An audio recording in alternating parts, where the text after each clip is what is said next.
Et bonjour à tous, on se retrouve aujourd'hui pour les résultats de SmackDown du 14 avril 2023.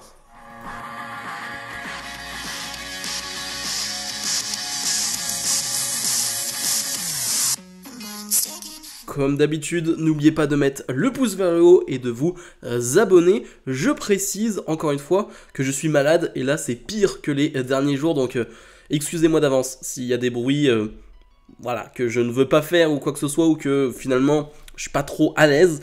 Excusez-moi d'avance. De base, j'ai hésité à faire cette review de SmackDown pour être honnête avec vous. Je suis pas vraiment très bien. Mais bon, pour la passion, on le fait. Bref, le show bleu qui débute avec les champions par équipe, Sami Zayn et Kevin Owens. Sami Zayn et Kevin Owens qui vont revenir sur leur victoire à WrestleMania. Sur le fait que, avec tout ce qui se passe depuis 2 semaines, ils n'ont pas vraiment le temps de célébrer, de profiter. Il y a une telle pression. Sami Zayn d'ailleurs va dire, ça fait, j'ai envie de dire, seulement 2 semaines qu'on est champion. J'ai presque envie de dire, déjà 2 semaines, ça passe trop vite. Vraiment, WrestleMania, j'ai l'impression que c'était hier, quoi. Vraiment, ça passe trop vite.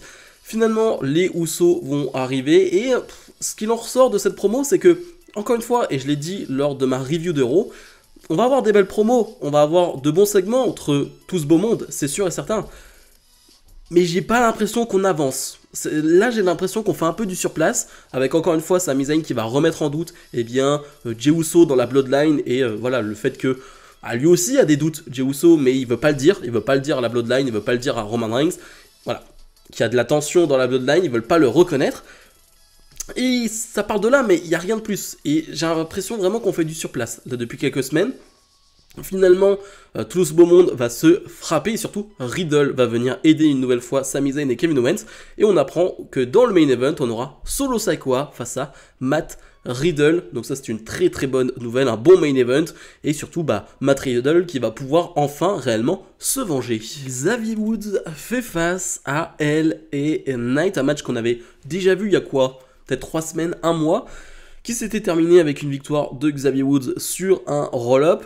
LA Knight, lui qu'on n'a plus vu depuis quoi, le SmackDown avant WrestleMania peut-être, donc ça fait un petit moment maintenant, donc content de le retrouver, et surtout, super combat, c'est un combat qui va durer 8-9 minutes, et c'était vraiment ultra divertissant. Alors j'aime pas cette expression, mais pour le coup, je trouve qu'elle fait sens dans ce match-là. Xavier Woods, il catch quasiment tout seul, alors c'est un peu vraiment beaucoup péjoratif de dire ça pour LA Knight, mais Xavier Woods vraiment va se donner à 3000% dans ce combat, et on comprendra pourquoi d'ailleurs ensuite après le match. Mais ouais, Xavier Woods fait une très belle performance et nous rappelle que c'est un excellent catcheur, pour ceux qui en doutent, enfin personne n'en doute, mais en tout cas on sait que c'est un excellent coéquipier dans la division par équipe. Mais en solo, ça reste un catcheur très sérieux. Il va remporter ce match avec, là encore, un roll-up. LA Knight qui a voulu tricher et qui se fait surprendre. Alors sur le coup, je me dis pourquoi. C'est-à-dire que pourquoi redonner ce genre de défaite à LA Knight. Et finalement, après le match, Xavier Woods, en backstage, va se confronter au champion intercontinental Gunther. Et donc, ça fait sens. C'est-à-dire qu'on va avoir un Gunther Xavier Woods dans les prochaines semaines. Et là, pour le coup, je suis hype. Encore une fois, on va avoir un nouveau challenger pour Gunther, une nouvelle affiche, quelque chose de frais, un Xavier Woods qui est en forme. Pour le coup, je dis oui. Damian Priest fait face à Santos Escobar de la LWO.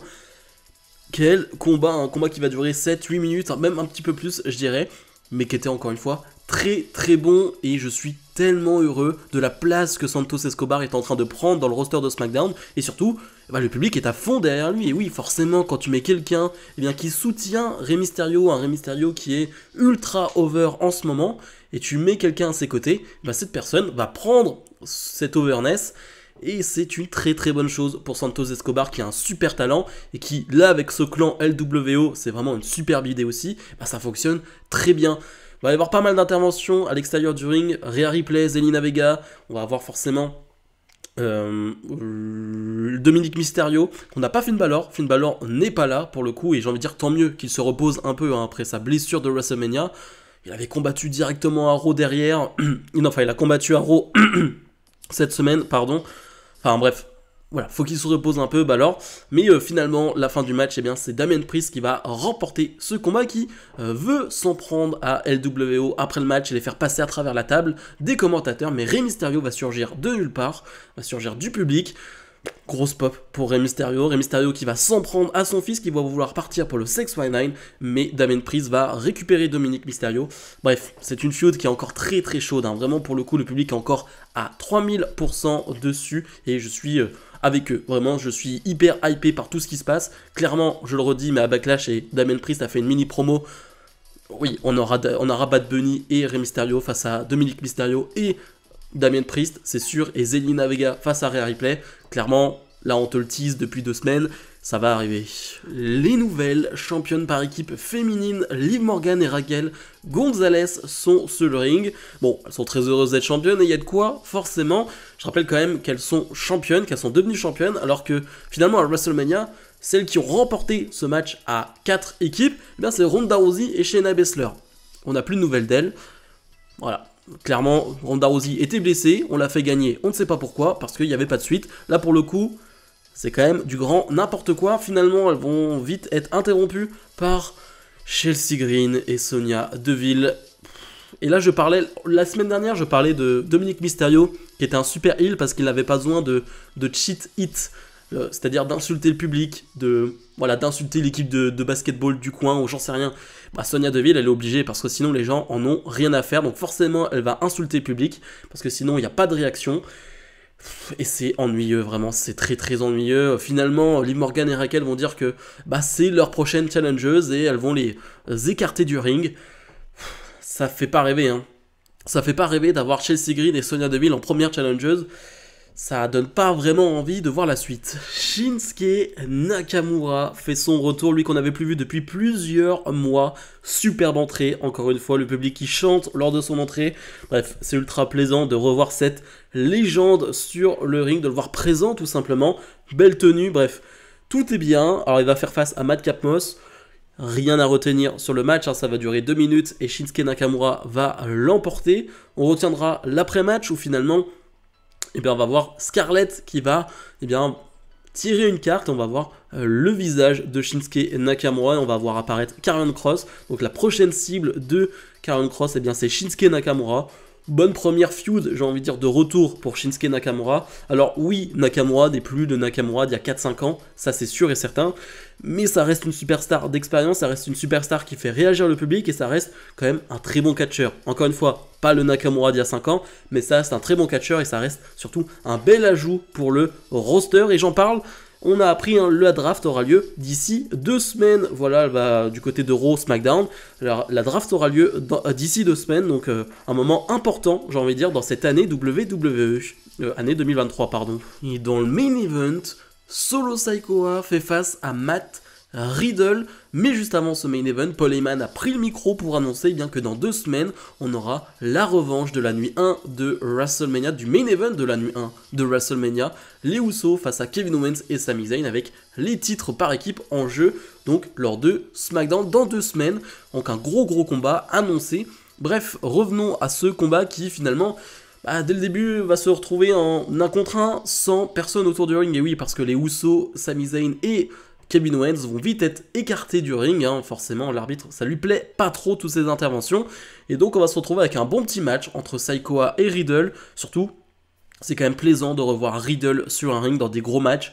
Riddle, on aime ou on n'aime pas le personnage, mais sur le ring c'est du très très sérieux et c'est rarement voire jamais décevant. Tu sais à quoi t'attendre, tu sais que ça va être intense, tu sais que ça va être physique, tu sais qu'il va y avoir de l'engagement, et tu sais que tu vas adorer. En tout cas, de mon côté, je sais que dès que Riddle est dans un match et qu'on lui donne un peu de temps, je vais apprécier ce combat. Et là, pour le coup, ça ne déroge pas à cette règle-là. Finalement, les Usos vont revenir pendant le match, faire pas vraiment une intervention, mais vont gêner Riddle.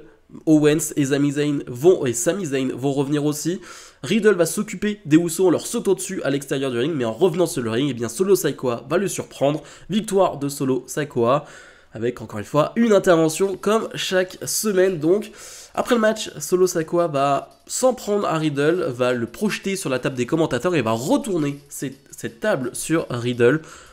Bon, ça se termine là-dessus, c'est plutôt cool. Encore une fois, un Solo Sikoa qui en ressort très très fort, un Solo Sikoa qui, à part sa défaite face à Cody Rhodes, chaque segment, chaque match leur ressort très très fort pour le coup. Un Riddle qui perd et qui ensuite se fait détruire à l'extérieur du ring.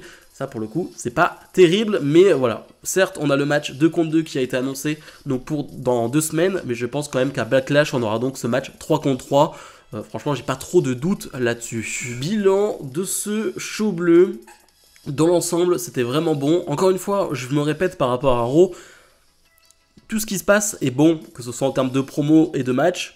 Bon, on peut en reparler de la promo avec Chelsea Green et Sonya Deville, mais globalement, on est sur des matchs de vraiment bonne qualité et sur des bonnes promos.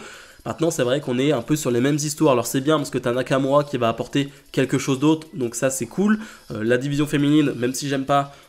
Bon, là tu vas avoir Zelina Vega face à Rhea Ripley, ça peut être cool aussi, mais voilà, Liv Morgan, Raquel face à Chelsea Green et Sonya Deville, c'est la semaine prochaine. Sur le papier, ça me plaît pas, mais au moins c'est un peu frais.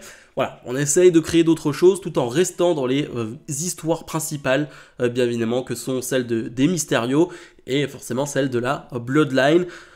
Voilà, moi ça me gêne un peu dans le sens où on est dans la continuité, mais c'est vrai que là, comme je l'ai dit, je trouve que pour la Bloodline, on fait un peu du surplace, pour le coup. Pour les Mysterio, on fait pas de surplace, je trouve que ça réinvente à chaque fois, on a d'autres segments, on a d'autres choses. Je trouve que là, pour la Bloodline, on fait un peu du surplace et j'espère que ça va pas trop s'étirer en longueur. Donc ma note pour ce show, c'est un bon 8 sur 10. Peut-être que ma note aurait été plus haute, mais j'avoue que là, avec la maladie, etc., c'est un peu compliqué. Bref, comme d'habitude, n'oubliez pas de mettre le pouce vers le haut, de vous abonner. Et nous, on se retrouve bien dès la semaine prochaine pour d'autres vidéos. Salut, salut!